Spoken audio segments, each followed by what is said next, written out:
Italian ভাষায় পত্রিকা পড়ার একটি সহজ উপায় আপনাদেরকে বলি। যখন আমরা পত্রিকাতে একটি আর্টিকেল পড়বো এবং আর্টিকেলটা বুঝতে আমাদের একটু কষ্ট হয়, তখন আমাদের নিজেদেরকে এই 5টি প্রশ্ন করার চেষ্টা করব এবং ওগুলোকে উত্তর দেওয়ার ট্রাই করব।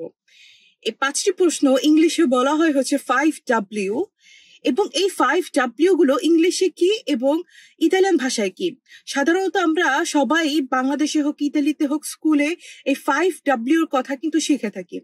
যেমন প্রথমটি হচ্ছে হু, ইতালিয়ানে হবে কি। What, che cosa. Where, dove. When, quando. How, come. এই 5টি প্রশ্নের উত্তরগুলো আপনারা নিজেরা দেওয়ার চেষ্টা করবেন। দেখবেন অতি সহজে একটি ইতালিয়ান আর্টিকেল খুব সুন্দরভাবে আপনারা পড়তে পারবেন এবং বুঝতে পারবেন।